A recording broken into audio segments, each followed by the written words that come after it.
Hi అండి. చిన్న పిల్లల దగ్గర నుంచి పెద్దవాళ్ళ వరకు షుగర్ పేషెంట్స్ కూడా తినేటట్టు మనం ఈజీగా పాయసాన్ని అయితే 15 మినిట్స్‌లో ప్రిపేర్ చేసుకోవచ్చు.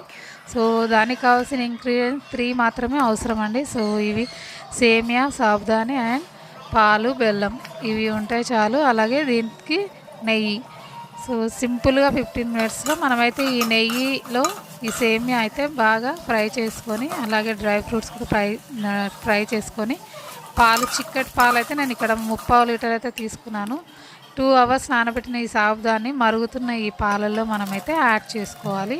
ఇలా యాడ్ చేసుకొని కొంచెం సేపు బాయిల్ చేస్తే ట్రాన్స్పరెంట్‌గా సాబుదానా అనేది అవుతుంది. ఆ తర్వాత మనం వేయించి పెట్టుకున్న సేమియా అయితే సాబుదాని సగం ఉడికిన తర్వాత దాంట్లో యాడ్ చేసుకోవాలి.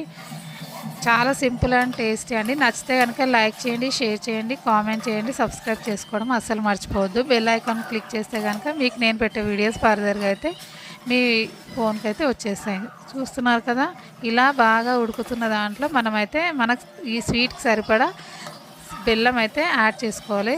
ఒకవేళ బెల్లం ఇష్టం లేని వాళ్ళు ఉంటే షుగర్ కూడా యాడ్ చేసుకోవచ్చు. కానీ షుగర్ పేషెంట్స్ కూడా తినొచ్చు అంటే వీలుగా మనమైతే బెల్లాన్ని యాడ్ చేయడం వల్ల మన హెల్దీ సేమియా పాయసం అయితే రెడీ అవుతుంది. ఇలా ఒక 5 మినిట్స్ సిమ్లో అయితే మనం వీటన్నిటిని బెల్లం కరిగే వరకు ఉడికించుకోవాలి.